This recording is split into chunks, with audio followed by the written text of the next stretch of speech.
घने जंगल के बीच बसा था करहिया गांव। गांव ऐसा जहां सूरज ढलते ही कोई बाहर नहीं निकलता था। कारण गांव के लोग भी पूरी तरह नहीं जानते थे। बस इतना जानते थे कि पूरब की पहाड़ी के पीछे कुछ ऐसा था जिसे देखने वाला जिंदा नहीं लौटा। उस पहाड़ी की तलहटी में एक पुराना जर्जर मकान था। मकान में रहती थी कुसुम, गांव की सबसे रहस्यमयी औरत। लंबे बिखरे बाल, पीली आंखें और हमेशा लाल साड़ी। लेकिन असली डर कुसुम नहीं थी।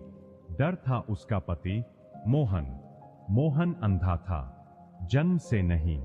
कहते थे उसने कुछ ऐसा देख लिया था जो इंसान को नहीं देखना चाहिए। दिन में मोहन बिल्कुल सामान्य लगता, लाठी टेकता, दीवारें टटोलता, धीमी आवाज में बोलता। पर रात होते ही उसके घर से आवाजें आती, जैसे कोई फुसफुसा रहा हो, जैसे कोई कराह रहा हो, जैसे कोई मरा हुआ रो रहा हो। गांव में गायब होने की घटनाएं बढ़ने लगीं। पहले एक चरवाहा, फिर एक बच्चा, फिर एक औरत। हर बार आखिरी बार उन्हें कुसुम के घर की तरफ जाते देखा गया। गांव वाले पंचायत में इकट्ठा हुए। सब डर रहे थे पर कोई बोल नहीं रहा था। आखिर बूढ़ा ठाकुर बोला, वो औरत चुड़ैल है और उसका पति उसका सबसे बड़ा राज। उस रात गांव का युवक रघु सच्चाई जानने निकल पड़ा। उसकी बहन भी पिछले महीने गायब हुई थी। रघु आधी रात को कुसुम के घर पहुंचा। दरवाजा खुला हुआ था। अंदर अंधेरा नहीं था, बल्कि दिए जल रहे थे, बहुत सारे दिए। दियों के बीच बैठा था मोहन, आंखें बंद, और सामने जमीन पर कुछ पड़ा था। रघु ने जैसे ही आगे कदम बढ़ाया, मोहन की आवाज गूंजी, आ गया तू भी। रघु कांप गया। तुम देख सकते हो। मोहन हंसा। वो हंसी किसी इंसान की नहीं थी। मैं देखता हूं, पर आंखों से नहीं। रघु ने नीचे देखा। उसके पैरों के पास कटी हुई आंखें रखी थीं, कई जोड़ी। रघु उल्टी करने लगा। तभी कुसुम अंदर आई। उसके हाथ में खून से सना कटोरा था। कुसुम बोली, डर मत, तू भी हमारे काम आएगा। रघु चिल्लाया, भागने लगा, लेकिन दरवाजा अपने आप बंद हो गया। मोहन खड़ा हुआ, लाठी जमीन पर गिरी।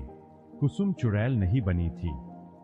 मोहन बोला, मैंने उसे बनाया। रघु सन्न रह गया।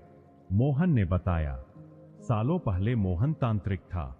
उसे अमरत्व चाहिए था। एक तांत्रिक विद्या थी, मरी हुई आत्माओं की आंखों से देखना।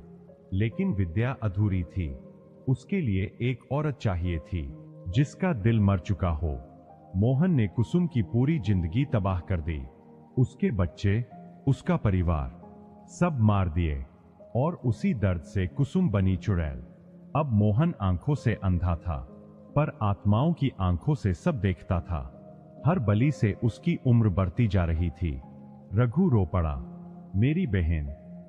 कुसुम मुस्कराई, वो अब हमारे साथ है। अचानक दिए बुझने लगे। कमरे में सैकड़ों परछाइयां उभर आईं। कटी आंखें जमीन से उठने लगीं और मोहन के चेहरे पर चिपकने लगीं। मोहन चिल्लाया, मैं अमर हूं। तभी कुसुम की हंसी बदली।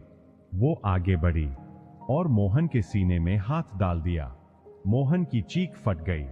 कुसुम बोली, तूने मुझे बनाया, अब मैं तुझे खत्म करूंगी। मोहन गिर पड़ा, आंखें फट गईं। सारी आत्माएं चीखती हुई बाहर निकल गईं। रघु बेहोश हो गया। सुबह गांव वाले जब वहां पहुंचे, मकान जला हुआ था। मोहन की लाश पड़ी थी, पूरी तरह सड़ी हुई।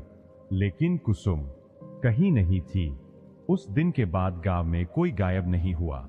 लोग चैन से जीने लगे। पर आज भी अगर कोई आधी रात पहाड़ी की तरफ जाता है तो एक अंधे आदमी की आवाज सुनाई देती है, मेरी आंखें वापस कर दो। और पीछे से एक औरत की हंसी, अब वो मेरी है। कहानी कैसी लगी आपको? अच्छी लगी हो तो एक लाइक कर दीजिएगा। चैनल पर नए आए हैं तो सब्सक्राइब कर लीजिए ऐसे ही कहानी सुनने के लिए। धन्यवाद। जय हिंद, जय भारत।